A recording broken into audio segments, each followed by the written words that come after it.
Hi viewers, this is the continuation of the previous class on research report outline. Now we will be discussing about the terminal items, that is bibliography and appendix. The outline of the research report consists of prefatory items, main part of the report and terminal items. Already discussed about prefatory items and main part of the report. Now we will be discussing about terminal items that include bibliography and appendix. Research റിപ്പോർട്ടിൻ്റെ format അല്ലെങ്കിൽ outline അതിനെക്കുറിച്ചാണ് നമ്മൾ പഠിച്ചുകൊണ്ടിരിക്കുന്നത്.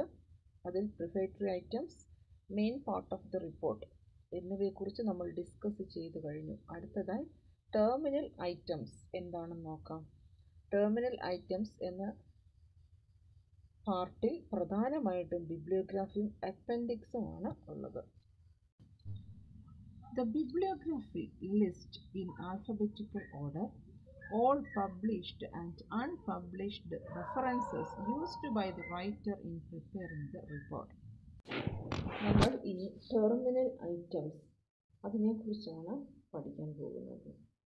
പ്രിഫേറ്ററി items, main part of the report, അതുപോലെ അടുത്ത റിസർച്ചിൻ്റെ മറ്റൊരു പാർട്ടാണ്, മറ്റൊരു സെക്ഷനാണ് ടെർമിനൽ ഐറ്റംസ്. ടെർമിനൽ ഐറ്റംസ് എന്ന കാറ്റഗറിയിൽ പ്രധാനമായിട്ട് ബിബ്ലിയോഗ്രാഫിയും അപ്പൻഡിക്സുമാണ് വരുന്നത്. അപ്പൻഡിക്സിനെ നമ്മൾ അനക്ഷർ എന്നും പറയാറുണ്ട്. ഇവിടെ ബിബ്ലിയോഗ്രാഫിയുടെ ഇമ്പോർട്ടൻസ് എന്താണെന്ന് നമുക്ക് നോക്കാം. റിസർച്ച് റിപ്പോർട്ട് തയ്യാറാക്കുവാൻ വേണ്ടിയിട്ട് റിസർച്ചർ പല തരത്തിലുള്ള പബ്ലിഷ് ചെയ്തതും പബ്ലിഷ് ചെയ്യാത്തതുമായിട്ടുള്ള ബുക്കുകൾ, ആർട്ടിക്കിൾസ്, റിപ്പോർട്ട്സ്, മറ്റു ചില ഡോക്യുമെൻറ്റ്സ് ഒക്കെ റെഫർ ചെയ്തിട്ടുണ്ടാകാം. അവയുടെ ഒരു ലിസ്റ്റ് തയ്യാറാക്കി പ്രസൻറ്റ് ചെയ്യുന്നതാണ് ബിബ്ലിയോഗ്രാഫി.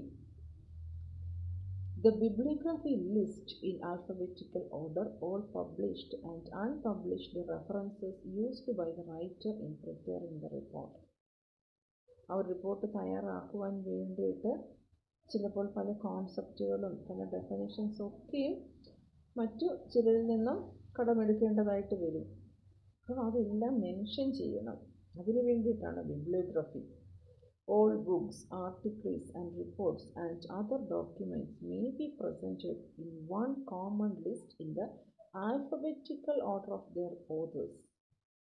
അപ്പോൾ റിസർച്ചർ റെഫർ ചെയ്ത ബുക്സോ ആർട്ടിക്കിൾസോ റിപ്പോർട്ട്സോ മറ്റു ഡോക്യുമെൻറ്റ്സോ എന്ത് വേണമെങ്കിലും ആയിക്കൊള്ളട്ടെ, അതിൻ്റെ ഒരു ലിസ്റ്റ് തയ്യാറാക്കി അതിൻ്റെ ഓതേഴ്സിൻ്റെ പേരിൻ്റെ ആൽഫബറ്റിക്കൽ ഓർഡർ അനുസരിച്ചിട്ടായിരിക്കണം ആ ലിസ്റ്റ് തയ്യാറാക്കേണ്ടുന്നത്. അത് ബിബ്ലിയോഗ്രാഫിയിൽ വളരെയധികം ഇമ്പോർട്ടൻ്റ് ആണ്. അപ്പോൾ ബുക്സ് നോക്കിക്കഴിഞ്ഞാൽ പല ഓതേഴ്സ് എഴുതിയ ബുക്കുകൾ റിസർച്ചർ ഈ റിപ്പോർട്ട് തയ്യാറാക്കാൻ റെഫർ ചെയ്തിട്ടുണ്ടാകും.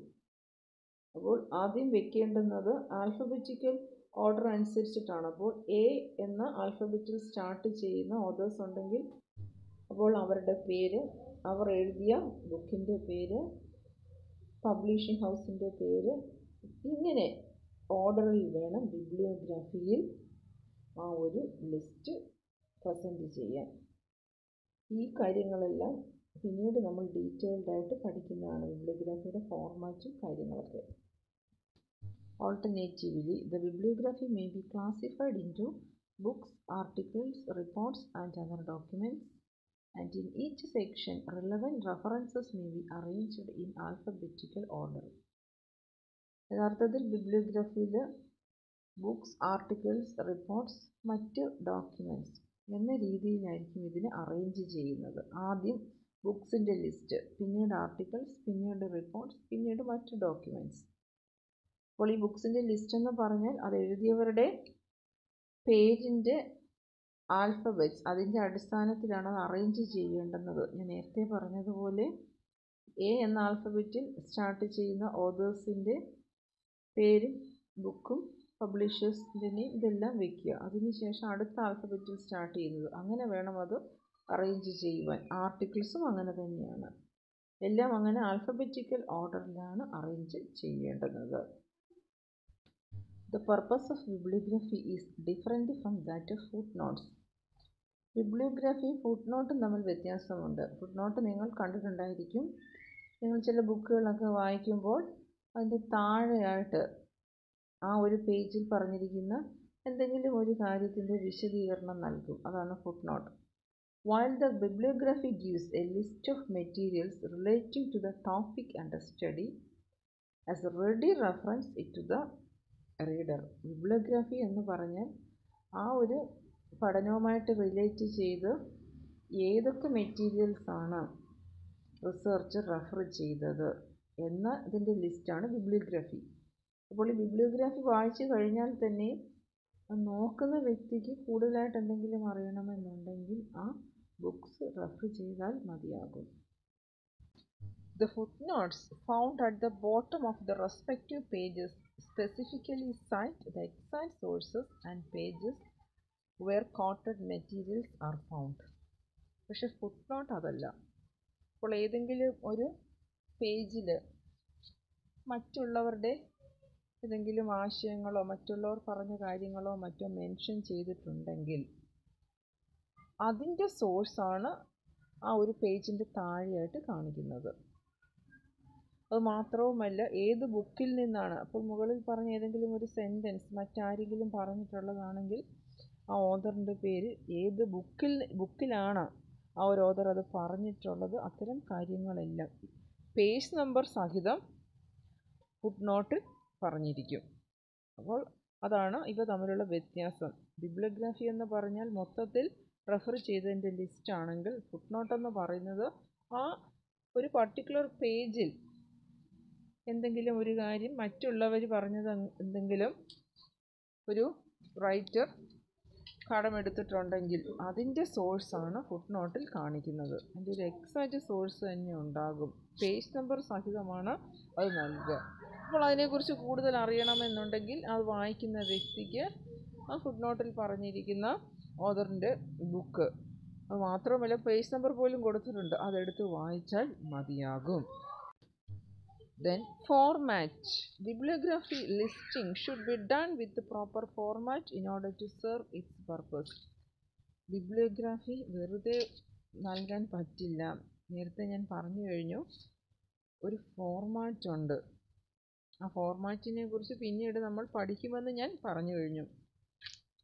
അവിടെ നിങ്ങൾ ഫോളോ ചെയ്യേണ്ടുന്ന ഫോർമാറ്റ്, അത് നിങ്ങളുടെ പ്രോജക്റ്റിന് നിങ്ങൾ ഫോളോ ചെയ്യേണ്ടുന്നൊരു ഫോർമാറ്റ് ഉണ്ട്. അപ്പോൾ അതിനെക്കുറിച്ചും പറയാം. അപ്പോൾ അത്തരത്തിൽ ഒരു പ്രത്യേക ഫോർമാറ്റ് അനുസരിച്ചിട്ട് വേണം ബിബ്ലിയോഗ്രഫിയിൽ ആ റെഫറൻസസിൻ്റെ ലിസ്റ്റ് വയ്ക്കാൻ. ഫോർമാറ്റിനെ കുറിച്ച് പിന്നീട് നമ്മൾ പഠിക്കുന്നതായിരിക്കും. ടെർമിനൽ ഐറ്റംസ് എന്ന കാറ്റഗറിയിൽ അടുത്തതായിട്ട് അപ്പൻഡിക്സ് ആണ്. The following documents are included in appendix. Copies of data collection instruments like interview schedules or questionnaires used for the study. അപ്പൻഡിക്സിൽ സാധാരണ ഈ പറയുന്ന കാര്യങ്ങളാണ്. ഡേറ്റ കളക്ട് ചെയ്യുവാൻ വേണ്ടിയിട്ട് ഉപയോഗിക്കുന്ന ഇൻ്റർവ്യൂ ഷെഡ്യൂൾ അല്ലെങ്കിൽ ക്വസ്റ്റ്യൻ, അതിൻ്റെ ഒരു കോപ്പി വയ്ക്കാം. അപ്പോൾ നിങ്ങളുടെ പ്രോജക്റ്റിലൊക്കെ നിങ്ങളത് അപ്പൻഡിക്സിൽ വെക്കേണ്ടതായിട്ടുണ്ട്. Technical details on sampling plan. Sampling conduct ചെയ്തത് എങ്ങനെയാണ്, അതിൻ്റെ ടെക്നിക്കൽ ഡീറ്റെയിൽസ് എന്ന് പറഞ്ഞാൽ ഏത് സാമ്പിളിംഗ് മെത്തേഡാണ് യൂസ് ചെയ്തത്, അതിൻ്റെ പ്രൊസീജിയർ, അത്തരം കാര്യങ്ങൾ. Complex and long tables. നമ്മൾ മെയിൻ പാർട്ട് ഓഫ് ദ റിപ്പോർട്ടിൽ കുറേയേറെ ടേബിൾസൊക്കെ വയ്ക്കും. പക്ഷേ അതിലും ഇൻക്ലൂഡ് ചെയ്യാൻ പറ്റാത്ത ഒത്തിരിയും ഡീറ്റെയിൽസൊക്കെ അടങ്ങിയ വലിയ ടേബിൾസൊക്കെ ആണെങ്കിൽ, കാരണം ചില ഡേറ്റയൊക്കെ ടേബിളിലേക്ക് കൺവേർട്ട് ചെയ്യുമ്പോൾ വളരെയധികം ലെങ്തി ആയിട്ട് ടേബിൾസ് മാറാറുണ്ട്. അപ്പോൾ അത്തരത്തിൽ പല വിധത്തിലുള്ള ഡേറ്റയും വളരെ ലെങ്തി ആയിട്ടുള്ള ടേബിൾസ്, ഇതൊക്കെയും അപ്പൻഡിക്സിലാണ് വെക്കേണ്ടുന്നത്. കോംപ്ലക്സ് ആൻഡ് ലോങ് ടേബിൾസ് അതാണ് ഉദ്ദേശിക്കുന്നത്. ചില ടേബിൾസിൽ പല തലത്തിലുള്ള ഡീറ്റെയിൽസ് വയ്ക്കണം, അതാണ് കോംപ്ലക്സ് എന്ന് ഉദ്ദേശിക്കുന്നത്. നമ്മൾ മെയിൻ പാർട്ട് ഓഫ് ദ റിപ്പോർട്ടിൽ വയ്ക്കുന്നത് സിമ്പിളായിട്ടുള്ള കുറച്ച് ടേബിൾസാണ്. അപ്പോൾ അതവിടെ വെച്ചതിന് ശേഷം വളരെയധികം ഡീറ്റെയിൽസ് ഒക്കെയുള്ള ടേബിൾസ് വെക്കേണ്ടുന്നത് അപ്പൻഡിക്സിലാണ്. ദെൻ സ്റ്റാറ്റിസ്റ്റിക്കൽ കമ്പ്യൂട്ടേഷൻസ്, ധാരാളം സ്റ്റാറ്റിസ്റ്റിക്കൽ കമ്പ്യൂട്ടേഷൻസ് വേണ്ടി വരും. സ്റ്റാറ്റിസ്റ്റിക്കൽ ടൂൾസ് ഉപയോഗിച്ചിട്ടാണല്ലോ നമ്മൾ ഡേറ്റയൊക്കെ അനലൈസ് ചെയ്യുന്നത്. അപ്പോൾ അത്തരം സ്റ്റാറ്റിസ്റ്റിക്കൽ കമ്പ്യൂട്ടേഷൻസ് ഏത് ഫോർമുല ഉപയോഗിച്ചുകൊണ്ട് എങ്ങനെയാണ് ഈ ഡേറ്റ അനലൈസ് ചെയ്തത്, ഇത്തരം കാര്യങ്ങളൊക്കെ നമ്മൾ അപ്പൻഡിക്സിലാണ് വെക്കേണ്ടുന്നത്. Then supporting documents and any other evidence that may be important as backup details for the report.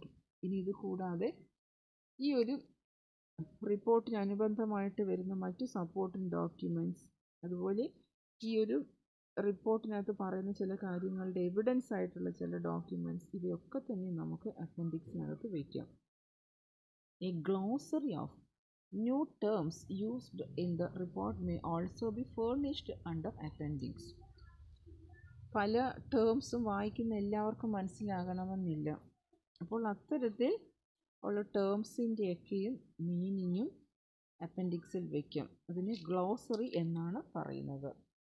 പല ടേംസും വായിക്കുന്ന എല്ലാവർക്കും പരിചിതമാകണമെന്നില്ലല്ലോ. അപ്പോൾ അത്തരം ടേംസ് ഏതാണെന്ന് കണ്ടെത്തി അതിൻ്റെയൊക്കെ മീനിങ് അപ്പൻഡിക്സിനകത്ത് വയ്ക്കാം. ഇത്രയുമാണ് ടെർമിനൽ ഐറ്റംസ് എന്നുകൊണ്ട് ഉദ്ദേശിക്കുന്നത്. അപ്പോൾ ഇത്രയുമാണ് സാധാരണഗതിയിൽ ഒരു ടെക്നിക്കൽ റിപ്പോർട്ടിൻ്റെ ഔട്ട്ലൈൻ ഫോർമാറ്റ് അല്ലെങ്കിൽ കണ്ടൻ്റായിട്ട് കരുതപ്പെടുന്നത്. ഇത് വളരെയധികം ഇമ്പോർട്ടൻ്റ് ആണ്. ഇത് മനസ്സിലാക്കുക. നിങ്ങളുടെ പ്രോജക്റ്റിൻ്റെ റിപ്പോർട്ടും ഈ ഒരു ഫോർമാറ്റിൻ്റെ അടിസ്ഥാനത്തിലാണ് തയ്യാറാക്കേണ്ടുന്നത്. Assignment question: explain the outline of research reports.